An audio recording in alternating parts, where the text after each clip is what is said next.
Coming up, we're talking New York City's vaccine mandate expanding again, this time for children. We'll tell you where they'll need to prove they've gotten at least one dose. The relatively mild December weather continues. How low the temperatures go by morning. Want a tropical escape without leaving Midtown? New York Live takes us to Restaurant Row for a popular Caribbean eatery serving up good vibes and even better food. This is News 4 Now for December 14th. I'm your girl, Kay Ingram. Now, parents, listen up.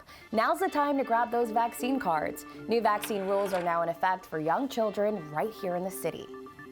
NYC is expanding its vaccine requirement for indoor dining and entertainment to include children ages 5 to 11. Now they'll have to show proof that they've received at least one dose of a vaccine to get into places like restaurants and theaters in the city. And yes, that includes museums too. The Metropolitan Museum of Art says it's been a challenge, but a necessary one. It's at every chapter of this pandemic, it's been a set of challenges for our frontline team. But at the end of the day, the city has the intentions to protect our public health. These are rules. We will respect them. We will implement them. Meanwhile, the Supreme Court won't be blocking New York's vaccine requirement for healthcare workers. If you missed it, folks were challenging the mandate because it doesn't offer an exemption for religious beliefs. The court was acting on emergency appeals filed by a group of medical workers. They claim New York's mandate forces them to choose between their jobs and their religious beliefs.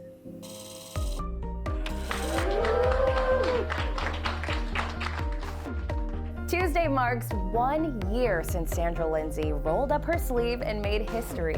The critical care nurse at Northwell's Long Island Jewish Medical Center was the very first person in the country to receive the COVID vaccine. As of Monday, the CDC reports 202.2 million people have been fully vaccinated. Oof. Now this one is every subway rider's fear that has come true in Brooklyn. Police are looking for a man they say shoved someone on the tracks during morning rush hour. This is video of the guy they're trying to track down. The incident happened just before 9 Tuesday morning at the busy Atlantic Avenue stop in Barham Hill. Police say the guy in the video punched a 22-year-old rider for no reason, then pushed him onto the tracks. The rider suffered a fractured arm and wrist, while police say the suspect fled on a Q train. In other news, the NYPD chief of department appears to have a new gig. Rodney Harrison is heading to Long Island. News 4 has learned that Harrison will be nominated to become Suffolk County's next police commissioner. If approved by the county legislature, Harrison would be the first person of color to lead Suffolk's police department. Harrison announced last month that he would be retiring from the NYPD at the end of December, after 30 years of his career. Hi there, I'm Storm Team 4 meteorologist Marie LaRosa. A lot of sunshine today, another day where temperatures got above average for December. It'll be a nice looking evening, mainly fair skies. And then tomorrow, a few changes. We'll start to see those winds change out of the south, a few more clouds in the way, but we'll still get that sunshine in early and stay dry. In fact, you can see the hour by hour forecast, temperatures falling back into the 30s. We've had a cold front come through that sort of reinforces that dry, cold air back in place. And so that means some 20s and 30s to start your day off. 27 in Sussex for the low. Poughkeepsie back in the 20s. We'll be back in the 30s in the city, in Merrick, Bridgeport, as well as Belmar. It'll be another day above average before we head close to record territory a little bit later in the week. Now, if you're looking to get away this holiday season without ever actually leaving Manhattan, how about a tropical escape? New York Live heads to Midtown for some Caribbean cuisine and colorful cocktails that'll have you feeling warm and happy in no time. Broadway is back, and we are here on Restaurant Row for the first time in a long time to check out one of its newest restaurants, Jasmine's Caribbean Cuisine. Grab a pen, write it down. You're going to need to get a reservation. Jasmine, congratulations on your 1-year anniversary. Thank you. Such a nice addition to Restaurant Row. Tell me all about Jasmine's Caribbean Cuisine.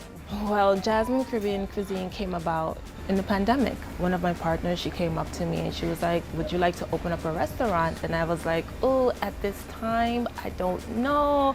Let me come by and see the space. And then I brought my mom and also my other partner, Lord Holly, and we came and we saw this space and we fell in love with it.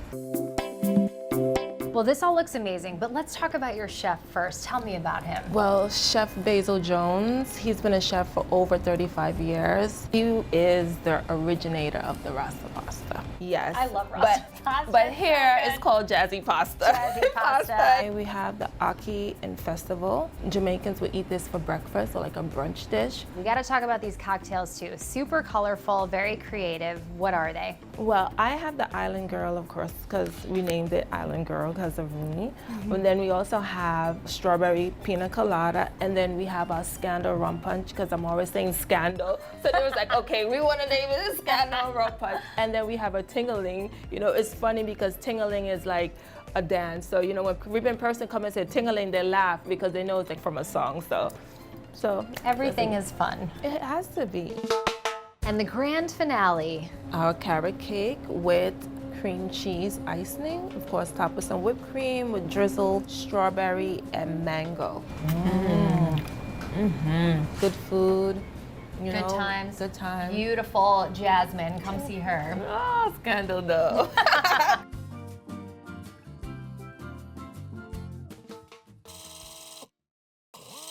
A long overdue transformation is coming to JFK Airport, one of the busiest airports in America. Not that I have to tell you guys. The project was delayed 2 years because of the pandemic. But finally today, we got a good look at what travelers can expect. High ceilings, natural light, and a classic New York touch. JFK Airport is getting a major makeover.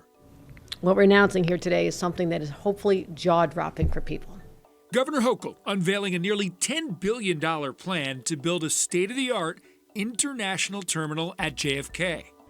This is our moment to truly shine. The new Terminal 1 was supposed to break ground in 2020, but got delayed because of the pandemic. Now Hochul says they are ready for takeoff. We are starting construction in 2022. When complete, the new Terminal 1 will be 2.5 times as large as the current one. 2.4 million square feet, 23 gates. So big, it'll cover the entire space of Terminal 1, 2, and 3. We plan to be able to handle over 20 million customers a year. The governor says the project will also help the neighborhoods around JFK in Southeast Queens, creating more than 10,000 jobs. This is our opportunity to help lift people out of this pandemic and give them a chance to go to a job that they never even thought of themselves in. The Port Authority promises local concessions, art, and new retail options at the new Terminal 1, and the first phase is scheduled to open in 2026 with full completion in 2030. All right, friends, well, thanks for joining us. We'll see you back here tomorrow.